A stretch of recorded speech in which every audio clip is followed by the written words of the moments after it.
Number 5، چنگیز خان نے خوارزم شاہ کو شکست دینے کے بعد شاہ کے بہادر بیٹے سلطان جلال الدین خوارزمی کو قتل کرنے کی کئی بار کوشش کی، لیکن وہ ہر بار ناکام رہا۔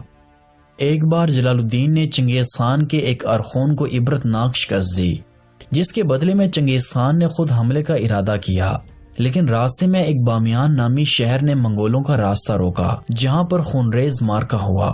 اس جنگ کے دوران چنگیز خان کا ایک نوجوان پوتا ایک تیر لگ جانے کی وجہ سے مارا گیا۔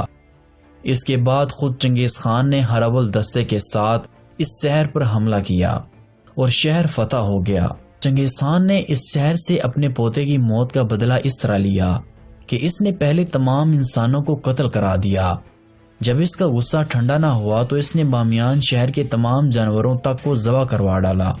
نمبر 4، کہا جاتا ہے کہ چنگیز خان نے ایک وصیت کی تھی کہ اس کی قبر ایسی جگہ نکالی جائے جس کے بارے میں کسی انسان کو علم نہ ہو، لیکن دوسری طرف ایک انگریز مورخ اپنی کتاب گنگیش خان میں لکھتا ہے کہ غالباً اس جنگل کو جسے چنگیز خان نے اپنی قبر کے لیے خود منتخب کیا تھا، اسے اس جگہ دفنایا گیا۔ اس کی قبر ایک بڑے درخت کے نیچے کھودی گئی۔ منگولوں کی روایت کے مطابق ایک قبیلے کی فوجی خدمات کو معاف کر دیا گیا اور ان کی صرف یہ ڈیوٹی لگائی گئی کہ وہ اس مقام کی نگرانی کریں جہاں چنگیز خان دفن کیا گیا تھا۔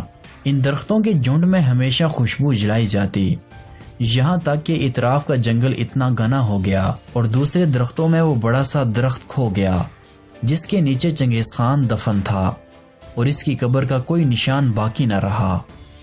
1201 عیسوی میں چنگیز خان نے تائجود قبیلے پر حملہ کیا اور خونریز معرکہ ہوا۔ اس جنگ میں ایک تیر چنگیز خان کے گھوڑے کو آ لگا۔ اس جنگ میں چنگیز خان کافی زخمی ہو چکا تھا۔ جنگ کے ختم ہو جانے کے بعد چنگیز خان نے تمام قیدیوں کو جمع کیا۔ اس نے پوچھا کہ اس کے گھوڑے کو تیر مارنے والا کون تھا۔ ایک جنگجو نے بہادری سے چنگیز خان کے سامنے اپنے جرم کا اقرار کرتے ہوئے کہا کہ تیر اس نے چلایا تھا۔ چنگیز خان نے اسے قتل کرنے کے بجائے اس کی بہادری سے متاثر ہو کر اسے اپنی فوج کا ایک اعلیٰ سالار بنا دیا، جو پھر تاریخ میں جبی نویان کے نام سے مشہور ہوا، جس نے چین کی فتح اور خوارزم پر حملے کرنے کے لیے چنگیز خان کے لیے بے شمار خدمات سر انجام دیں۔ نمبر 2، چنگیز خان کے 4 بیٹے تھے، جوچی خان، چغتائی خان، اغدائی خان اور تولی خان۔ لیکن کیا آپ جانتے ہیں کہ ان چاروں میں سے اس کا بیٹا جوچی خان اس کی اپنی اولاد نہیں تھا، کیونکہ اس کی بیوی بورتا کو اس کے دشمن قبائل اٹھا کر لے گئے تھے، جسے انہوں نے تقریباً 8 ماہ اپنی قید میں رکھا، اور اس دوران چنگیز خان کی بیوی بورتا امید سے تھی۔ جب اسے چنگیز خان نے آزاد کروایا تو اس وقت جوجی کی پیدائش ہوئی۔ چنگیز خان اپنے اس بیٹے جوجی سے بے حد پیار کرتا تھا، اور جب بوڑھے چنگیز خان کو یورپ کی چراگاہوں سے اپنے اس عزیز بیٹے کی موت کی اطلاع ملی تو اس کے کچھ ہی دنوں کے بعد چنگیز خان کی موت ہو گئی۔ نمبر 1، چنگیز خان نے کئی لاکھ انسانوں کو قتل کرا کر ان کے سروں سے مینار بنائے۔ لوگ اس کے نام سے بھی ڈرتے تھے، لیکن کیا آپ جانتے ہیں کہ چنگیز خان اپنی پوری زندگی میں صرف ایک آدمی سے ڈرتا تھا، اور وہ مرد مجاہد تھے سلطان جلال الدین خوارزمی۔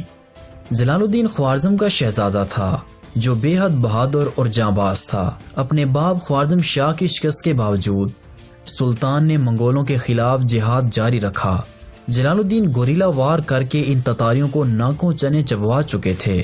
کہا جاتا ہے کہ چنگیز خان نے ان کی بہادری سے متاثر ہو کر کہا تھا کہ اگر جلال الدین میرا بیٹا ہوتا تو میں پوری دنیا کو فتح کر لیتا۔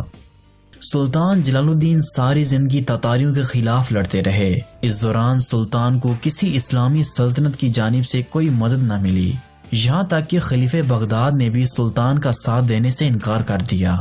انکار کے بعد سلطان زیادہ وقت تنہائی میں گزارتے اور آخرکار سلطان جلال الدین خوارزمی روپوش ہو گئے۔